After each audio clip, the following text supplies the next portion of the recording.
Parents, if your teen's SAT tutor does any of these 5 things, run for the hills. In this short video, I'll show you exactly the type of SAT tutors to avoid and what your teen should be doing instead.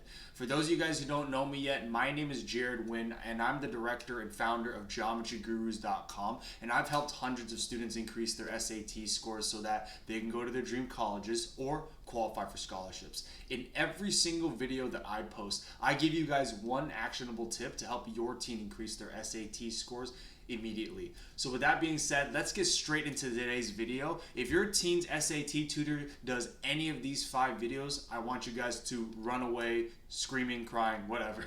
Okay, first thing is if they don't do structured diagnostics, regular and structured diagnostics. So everyone should know, if you guys follow my channel, that the first thing that anybody should do is do a complete diagnostic to understand where your teen's strengths and where your teen's weaknesses, because with that information you guys are able to create yourself a tailored practice plan that doesn't waste too much time working on things that your teen is already good at. So that's why we want to make sure we can figure out where exactly are the weakest the first time around. However, if you only are doing a diagnostic one time and you never do another diagnostic ever again, that is also a problem, because your weaknesses are going to evolve over time.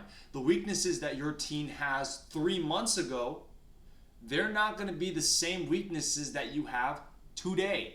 So if your teen does not have structured diagnostics in terms of, placing them in systematic parts of their journey, then that's a huge issue. You got to make sure that your teen's tutor does that, okay? Now, the second thing that you should run away from is if your teen's tutor gives them generic or random problems. Now, if your tutor is just giving your teen homework for the sake of giving them homework and they're just doing problems just to do them, then that's a huge issue.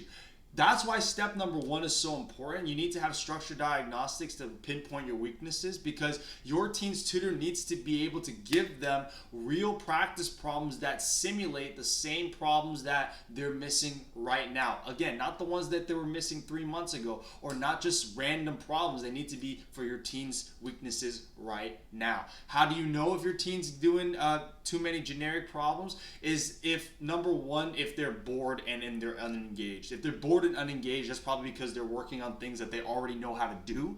And of course, if you see that their practice, their scores have kind of stayed stagnant for a while, then that's how you know that they're not working on their weaknesses. Because everybody can work on their strengths. Super easy to work on strengths. Not everyone can work on their weaknesses, and that's what separates a good student from an okay student. Okay, so again, don't just do problems for the sake of doing problems. Each time you do practice problems, they should be for a reason. They should be tailored to a specific skill, or they should be tailored to a specific skill that they're needing help on at the moment. Okay. Now, the third thing your teen needs to run away from if their tutor is doing this is if they don't have a way to simulate the exam environment. Okay. What I mean by that is the blue book the only practice test that your teen's tutors are telling them to use? Because the blue book, it does not mimic the actual difficulty of the SAT, and it does not really mimic the actual exam pressure.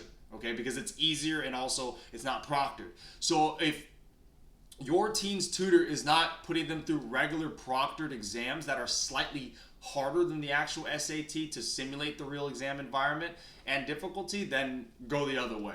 All right.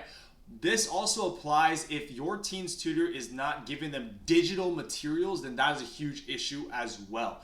Okay. The test is digital, so the work that you should be doing should be digital as well. So you got to make sure that it adequately, simulates the exam environment. Okay, so that's number 3. Number 4, no winning environment. Okay, if your teen's SAT tutor is having them in really large groups, I'm talking like 20, 30 plus students, then that is a red flag you need to run. You cannot build a connection with the people who are supposed to be teaching you in an environment with 20 to 30 students or more. Okay, so that is a very big, massive red flag.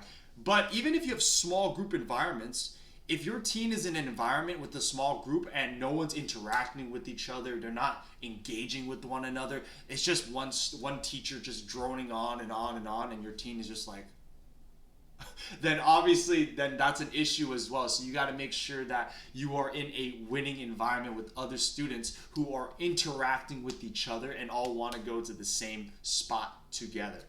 All right, that's most important. Even if you're doing one-on-ones, you got to make sure that you're in an environment that they actually care about you. I know that sounds funny, but a lot of students have tutors that don't even care about them.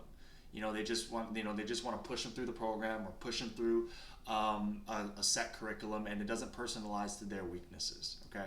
Last but not least, if you have limited support wherever you're at, if the only time you can reach your tutor is in those sessions, then that's an issue.